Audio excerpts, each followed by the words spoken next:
సుపరిపాలన తొలి అడుగు కార్యక్రమంలో భాగంగా మంత్రి నారాయణ నెల్లూరులో ఇంటింటికి వెళ్లారు. ప్రభుత్వం నుంచి అందుతున్న పథకాలను వివరించారు. జగన్ వైసీపీ నేతలు ఇప్పుడు వ్యవహరిస్తున్న తీరులోనే ఉంటే ఈసారి ఒక్క సీటు కూడా రాదంటున్న మంత్రి నారాయణతో మా ప్రతినిధి మహేష్ ఫేస్ టు ఫేస్. ఏపీలో కూటమి ప్రభుత్వం అధికారం వచ్చాక ఏడాది పూర్తయింది. ఈ ఏడాది పాటు కూడా సుపరిపాలన అందివ్వడం జరిగిందని కూటమి పార్టీలన్నీ కూడా ఏపీ వ్యాప్తంగా ప్రతి ఇంటింటికి వెళుతున్నారు. వాళ్ళకి అందినటువంటి సంక్షేమ పథకాలు, వాళ్ళ సమస్యలు నేరుగా తెలుసుకుంటున్నారు. సీఎం చంద్రబాబు దగ్గర నుంచి సామాన్య కార్యకర్త వరకు ప్రతి ఇంటికి వెళ్ళి ఈ కార్యక్రమంలో పాల్గొన్నారు. మనతో పాటు మంత్రి నారాయణ ఉన్నారు. వారిని అడిగి మరిన్ని వివరాలు తెలుసుకుందాం. సార్, ఇప్పటివరకు కూడా ఎన్నికలు వచ్చినప్పుడు వాళ్ళని కలవడం ఎలా ఉండేది, కానీ ఇప్పుడు నేరుగా వాళ్ళు ఇళ్ళకి వెళ్తున్నారు. ఏమనిపిస్తుంది, వాళ్ళు ఏం చెప్తున్నారు? ముఖ్యమంత్రి గారు తెలుగుదేశం పార్టీ అధినేత గౌరవనీయ నారా చంద్రబాబు నాయుడు గారు తెలుగుదేశం క్యాడర్ మొత్తానికి ఈ నెలలో ప్రతి ఒక్కరూ ఇంటింటికి తిరగాలి, ప్రభుత్వం చేసిన పథకాలు తెలియజేయాలి, వాళ్ళ సమస్యలు ఏమైనా ఉంటే తెలుసుకొని మళ్ళా అధికారులతో మాట్లాడి సాల్వ్ చేయాలని యాక్చువల్గా ఆదేశం ఇచ్చారు. ఆ నేపథ్యంలో ఈరోజు 175 కాన్స్టిట్యున్సీలు ఈరోజు ప్రజాప్రతినిధులు తెలుగుదేశం కార్యకర్తలు ఎవరుతున్నారో వాళ్ళందరూ తిరుగుతున్నారు. నేను కూడా యాక్చువల్గా నెల్లూరు సిటీలో 213వ డివిజన్లో 246-47 బూతులు తిరుగుతున్నాను. ఇప్పుడు దాదాపు ఒక 10 ఏళ్ళు తిరిగాను. 10 ఏళ్లలో వాళ్ళ ఆనందానికి హద్దులు లేవు. ఎందుకంటే ఎంతో ఆనందంగా ఉన్నారు. ఎందుకంటే ప్రతి ఇంట్లో ఈ ప్రభుత్వం వచ్చిన తర్వాత ఏదో ఒక పథకం వచ్చింది. అంటే పెన్షన్ 3,000 నుంచి 4,000 రావటం కానీ, వికలాంగులు అయితే 6,000 రావటం కానీ, లేదా బెడ్ మీద ఉంటే అటువంటి వాళ్ళకి 15,000 కానీ, కిడ్నీ సమస్యలు ఉన్న వాళ్ళకి 10,000 కానీ, ఇటువంటి ఏదో ఒకటి అది కానీ, లేదా తల్లికి వందనం కింద ఎంతమంది పిల్లలుంటే అంతమందికి యాక్చువల్గా ఇవ్వటం జరిగింది. అదేవిధంగా ఉచిత గ్యాస్ సిలిండర్లు మహిళలకు ఇవ్వడం జరిగింది. అందువల్ల ప్రతి ఒక్కరూ చాలా హ్యాపీగా ఉన్నారు. అయితే అక్కడక్కడ కొన్ని చిన్న సమస్యలు వాళ్ళు తెలియజేస్తున్నారు. ఇక్కడ ఒక తిరుపతి చిన్న డ్రైనేజ్ చేయించండి సార్ అని ఒక రిక్వెస్ట్ చేశారు. మరొక దగ్గర యాక్చువల్గా రోడ్డు ఎక్స్టెన్షన్ కావాలి మాకు అని చెప్పారు. ఒక దగ్గర వాటర్ కనెక్షన్ ఇప్పించండి సార్ అన్నారు. ఆల్రెడీ ఉంది, ఎక్స్ట్రాగా 2 ఇళ్ళు వచ్చినాయి అక్కడికి. ఇలా చిన్న సమస్యలు తప్పితే ఎటువంటి సమస్యలు ప్రతి ఒక్కరు చాలా హ్యాపీగా ఈ ప్రభుత్వం ఉంది. 1 ఇయర్ అయింది. తొలి అడుగు, ఇది తొలి అడిగే. ఇంకా 4 సంవత్సరాలు ఉంది. ముఖ్యమంత్రి గారు ఆర్థికంగా అన్ని విధాల అస్తవ్యస్తమైపోయిన ఈ రాష్ట్రాన్ని గాడిలో పెడుతున్నారు. కొంతవరకు పెట్టారు, ఇంకా పెట్టాల్సింది. ఎందుకంటే గత ప్రభుత్వం 10 లక్షల కోట్ల రూపాయలు అప్పు చేసి వెళ్ళిపోయింది. అది తీర్చే బాధ్యత ఎవరిదంటే వచ్చిన ప్రభుత్వంది.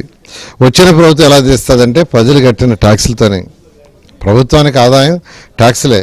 అయితే ప్రజలు కట్టే డబ్బులన్నీ ఇప్పుడు ఎక్కడ పోతున్నాయంటే ట్యాక్సుల రూపంలో అప్పులు పోతున్నాయి అసలు వడ్డీ కట్టడానికి. అయినా ముఖ్యమంత్రి గారికి ఉన్న అపార అనుభవంతో ఈరోజు కేంద్ర ప్రభుత్వ సహాయంతో ముఖ్యమంత్రి గారు ఆర్థిక వ్యవస్థని గాడిలో పెడుతూ ఏదైతే మేనిఫెస్టోలో ఇచ్చారో సూపర్ 6లో ఒక్కొక్కటి చేసుకుంటూ వస్తున్నారు. ఇందులో ఏదో ఒక పాంప్లెట్ ఇచ్చి వెళ్ళిపోకుండా వాళ్ళతో దాదాపు 15 నిమిషాల నుంచి 20 నిమిషాల వరకు ప్రతి ఫ్యామిలీతో కూడా చర్చిస్తున్నారు. వాళ్ళ వ్యక్తిగత సమస్యలు కూడా వస్తున్నాయి. P4కి ఇది ఒక ప్లాట్ఫామ్ అనొచ్చా? అంటే సామాజిక ఆర్థిక సమతుల్యాలని ఏకం చేయాలి, ప్రతి ఒక్కరు కూడా ఎదగాలని చెప్పి మీరు చెప్తున్నారు కదా, దానికి ఇది ఏమైనా ఉపయోగపడుతుంది? డేటా కూడా తీసుకుంటున్నారు. ఖచ్చితంగానండి. యాక్చువల్గా ముఖ్యమంత్రి గారు ఒకటే చెప్పారు, పార్టీ అధినేత, మీరు పోయి ఊరికి పలకరించి రావటం పాంప్లెట్ ఇవ్వటం కాదు, వాళ్ళతో డిస్కస్ చేసి వాళ్ళ సమస్యలు ఏందో నోట్ చేసుకొని అది అధికారులతో మాట్లాడి అవి సాల్వ్ చేయమన్నారు. ఆ ఉద్దేశంతో ఈ కార్యక్రమం ముందుకు పోతాం. P4కి అనేది ప్లాట్ఫామ్గా భావించవచ్చా?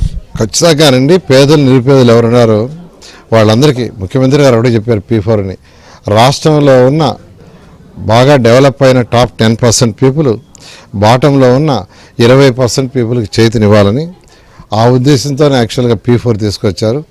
ఆ నేపథ్యంలో ఈరోజు రాష్ట్రం మొత్తం యాక్చువల్గా ఎవరైతే ఉన్నత స్థితికి పోయారో వాళ్ళందరినీ ఈ యొక్క బంగారు కుటుంబాలు ఏదైతే పేదలు నిరుపేదలు ఉన్నారో వాళ్ళకి మ్యాప్ చేస్తూ ముందుకు పోతుంది. ఖచ్చితంగా దీనివల్ల ఏ ఏరియాలో ఎలాంటి వాళ్ళు ఉన్నారు, ఏ ఇబ్బందులు పడుతున్నారు, ఆ సమస్యలు తెలుసుకొని వాళ్ళని ఎవరెవరికి మ్యాప్ చేయడానికి ఖచ్చితంగా వీలు. మీ ప్రత్యర్థి పార్టీ కేవలం పరిశ్రమలు రాకుండా అడ్డుకునేందుకు, రాష్ట్రంలో శాంతి భద్రతలు విఘాతం కలిగించేందుకే కార్యక్రమాలు చేపడుతున్నారని అంటున్నారు. ఆరోపణలు వస్తున్నాయి. ప్రధానంగా రేపు కూడా రావాల్సిన కార్యక్రమం వాయిదా వేసుకోవడానికి కారణం అదే అంటున్నారు. జైలుకి సమీపంలో ఎలిఫ్యాట్ ఇస్తే దానికి వాళ్ళు వంక పెడతారు. దీని మీద ఏమంటారు?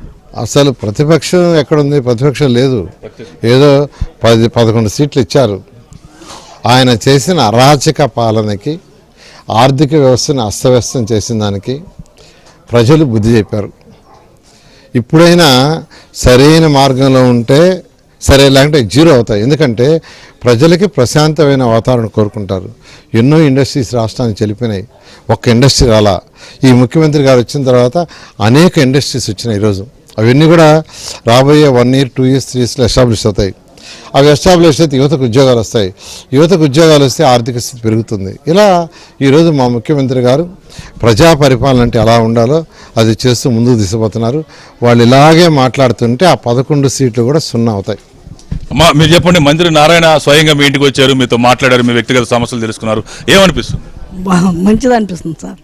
ఏది మీకు ఏమైనా ప్రధానంగా మీ సమస్యలు ఏమైనా ఉన్నాయా? మాకేం సమస్య లేదు సార్. ఎట్లా అనిపిస్తుంది మంత్రి మీ ఇంటికి రావడం? మంచిది బాగుండదు. మీకేమనిపిస్తుంది? సంతోషంగా ఉంది. ఏది మీ సమస్య ఏం చెప్పారు? మా సమస్య ఏం లేదు, అన్ని బాగానే ఉంది. మీరమ్మా? చాలా సంతోషంగా ఉంది. మంత్రి అయ్యండి మనకి ఇంటికి వచ్చి వాళ్ళ బాధలు తెలుసుకొని ఏదైనా చిన్న సమస్యనా కానీ వెంటనే పరిష్కరించేలా చేస్తున్నారు. అలాగే ఇప్పటి వరకు కూడా దీపం పథకం కింద 3 గ్యాస్ సిలిండర్లు ఉచితంగా మహిళలకు ఇస్తున్నారు. అలాగే తల్లికి వందనం, ఆ తల్లికి వందనం పథకం కింద ఎంతమంది పిల్లలు ఉంటే అంతమంది పిల్లలకి వాళ్ళకి సపోర్ట్ ఇస్తున్నారు. చాలా సంతోషంగా ఉంది.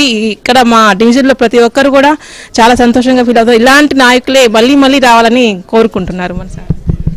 మొత్తం మీద ఈ కార్యక్రమం ప్రజల్లో మంచి స్పందన వస్తుంది. వాళ్ళ ఇంటికి వెళ్ళి నేరుగా మంత్రులు, ఎమ్మెల్యేలే వాళ్ళ సమస్యలు, వ్యక్తిగత సమస్యలు, అక్కడ సామాజికంగా ఉన్నటువంటి సమస్యలు తెలుసుకోవడం వాళ్ళకి చాలా ఆనందం కలిగిస్తూ ఉంది. ఎవరిని కలిగించినా కూడా ప్రతి ఒక్కరూ ఆనందం వ్యక్తం చేస్తున్నారు. ఇది కొన్ని పరిస్థితి. వీడియో జర్నలిస్ట్ షాహిద్ కుమార్తో మహేష్ బాబు, ABN.